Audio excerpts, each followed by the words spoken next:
Hey, welcome back to the Lick of the Week, and in this video I thought we would look at some basic kickoffs and endings in Scruggs style. I know we've talked about some licks and we've talked about the basic chord formations and some pretty cool licks in general, but I thought this video maybe we would look at some classic traditional Scruggs style kickoffs and solos. And let's start with the kickoffs. And all the kickoff is a way to introduce the song in a way that the other musicians can begin the main body of the song at the same time you do. So there's different terms for these: lead-in, pickup notes, kickoffs, introductions. I mean, they're all pretty much telling you the same thing, which is here's a way for everybody to begin together.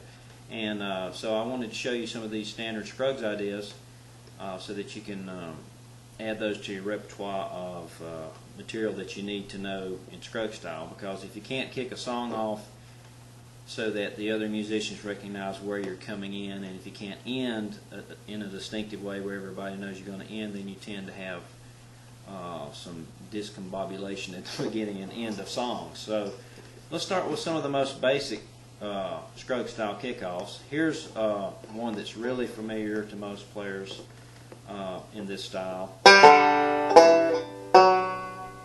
And what it is pickup notes starting on the 3rd string, going to the 4th open, then walking up the 4th string.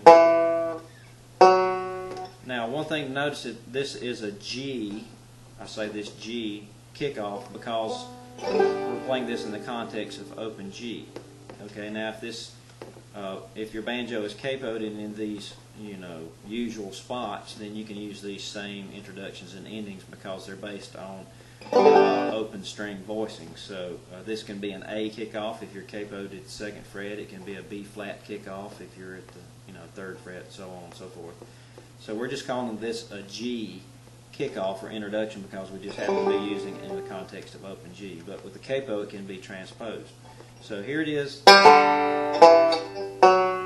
Now, generally, what happens is after these introductory notes, pickup notes, you usually go into the melody. So let me show you a classic way to roll into a tune after you've played it. Now, the roll I played was the classic slide from 4 to 5 on the 4th string, followed by open 3, open 1. And then I went into a different forward roll, which is 5, 3, 1.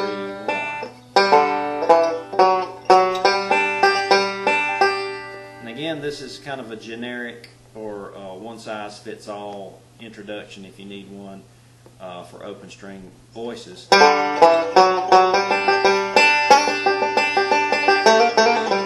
I mean, there's a lot of different songs that this introduction will work into. So the main body of the lick are these pickup notes, followed by whatever you want to do. But this is a classic way in Scruggs style to kind of lead in with a roll, and then move on to a different section. So let me fire the metronome up at about 72 beats a minute.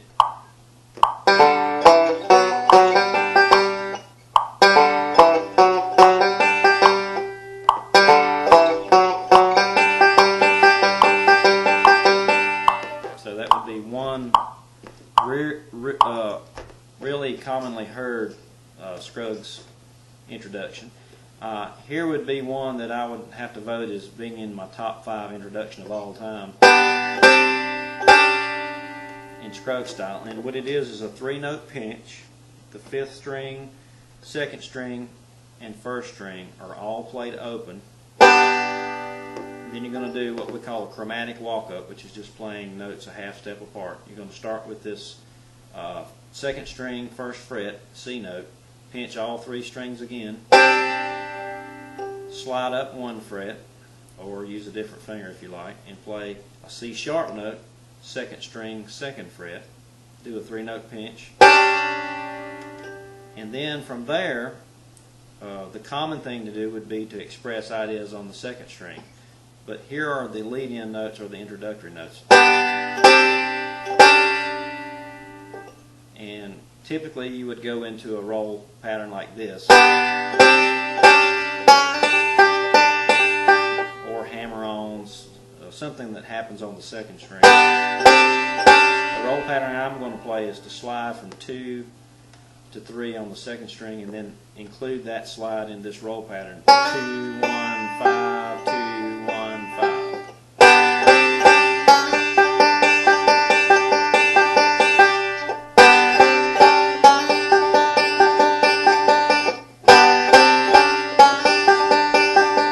So let me fire the metronome up again, about 72 beats a minute.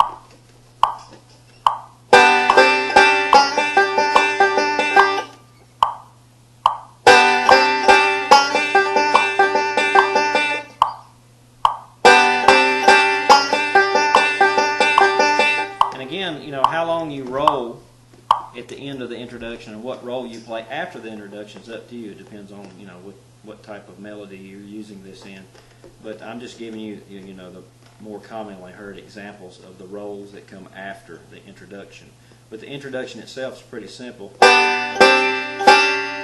It's just these lead-in notes. So for review, here's kickoff number 1. Here's kickoff number 2.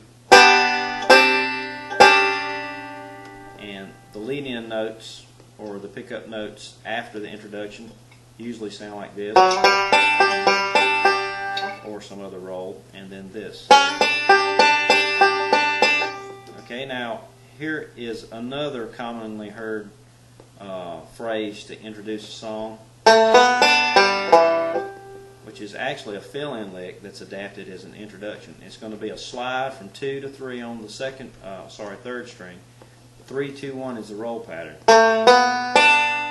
Now come back to the third string with your index finger. 4th string, 2nd fret. Play that with your thumb. So it's thumb, index, middle, index, and thumb picks the 4th string, 2nd fret.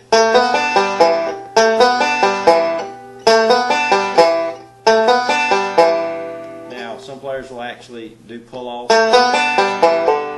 before an introduction, but I'm going to stop with the 2nd fret note. Alright, now again, after you do these pickup notes or these introductory notes, it's a good idea to get into some kind of rolling pattern, because that's what Scruggs style is predicated on, is, you know, including rolls. So again, a very common idea after this introduction is very similar to the first kickoff that we did, except the slide is a lot longer. You're going to slide from 2 to 5, and then play the 3rd string open and the 1st string open. And again, the time value of the slide has to be the same as the notes to make them all coherent. And then probably maybe into 5, 3, 1. So you might hear this introduction leading into the melody of the kickoff or the solo. So let me fire the metronome up again, 72.